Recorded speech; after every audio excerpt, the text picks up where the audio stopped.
Understanding the relationship between the standard tax liability and the tentative AMT liability. Hi everyone, my name is Tan and I'm an independent certified financial planner practitioner at Tan Wealth Management. In today's educational video, I want to share with you the relationship between the standard tax liability and the tentative AMT liability. The information is based on the tax software and it is for educational use only. For example, Ace is single and he is a California resident. The federal standard tax deduction is $12,950. The California standard deduction for state income taxes is $5,202. This is our baseline for the following examples in this video. Scenario 1. Zero salary. Max before AMT is $75,901. Total federal tax is 0. Scenario 2. $1 salary. Max before AMT is $75,900.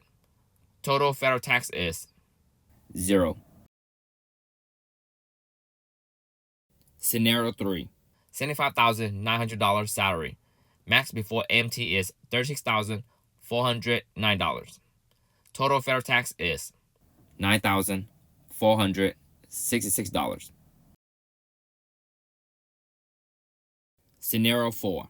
$307,900 in salary.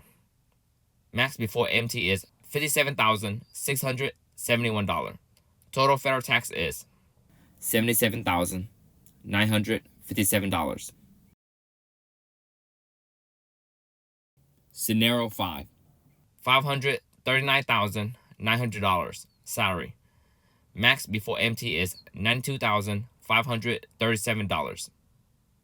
Total federal tax is $161,245. Scenario 6. $1 million salary. Max before AMT is $186,735. Total federal tax is $335,364. What did we learn? No AMT liability because we only have earned income from our salary. The higher the salary, the higher the bargaining element before triggering AMT. But there is a point where the max before AMT decreases and then increases. I ran some more numbers and as we can see, the max before AMT decreased to about $180,000 of salary and then increased. $100,000 in salary. Max before AMT is $32,701. $150,000 salary.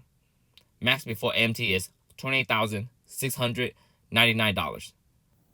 Scenario 7.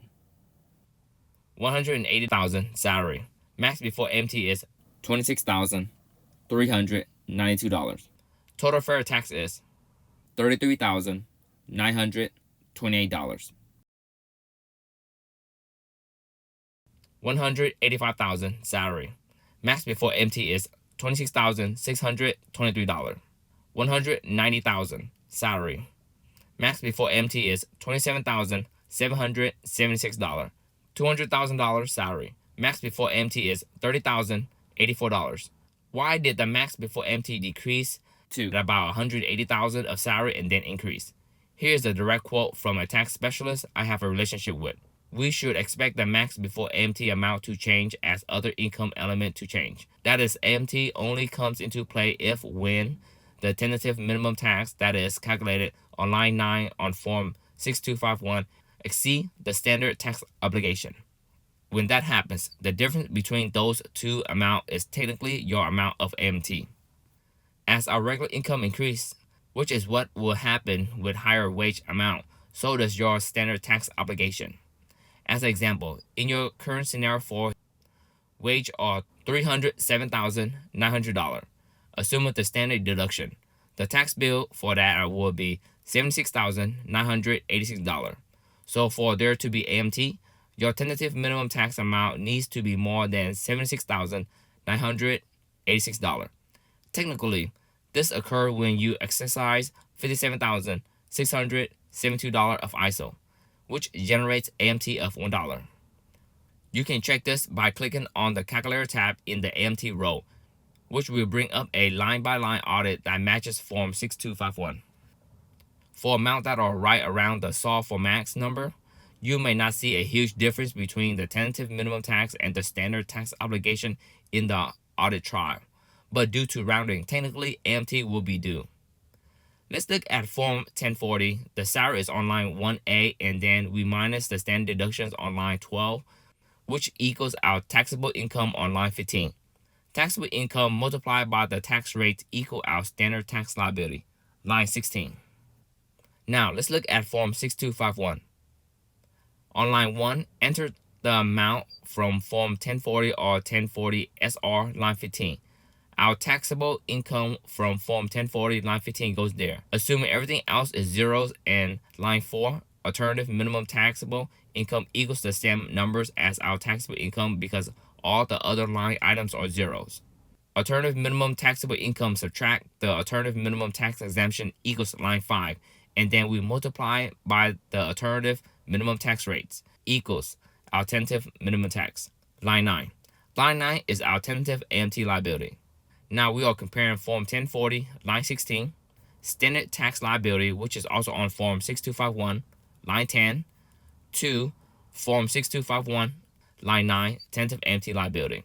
That is an extremely high overview for simplicity. Why the max before AMT decreases at about $180,000 of salary and then increase has to do with how numbers are calculated at different tax rates and comparing the standard tax liability with the tentative AMT liability. If we had exercised ISOs and did not sell the shares in the same calendar year, the bargain element will be added on Form 6251, line I, exercise of incentive stock options, excess of AMT income over regular tax income. This will increase our tentative tax liability, but not our standard tax liability. If we were subject to AMT liability because of exercising ISO, we will have a AMT credit that we can use for future years as long as our standard tax liability is higher than our tentative AMT liability. Understanding the relationship between the standard tax liability and the tentative AMT liability could be hard to comprehend. That's why I have multiple videos with examples on ISOs and AMT. Watching my other related videos on this subject can help you to understand it better. Please note that this material is for educational use only and it is subject to change. Tax law are complex, there are exceptions to the rules, and it is constantly changing. Be sure to talk to a qualified professional before making an informed decision. Thank you for watching. This is Tan, your trusted advisor.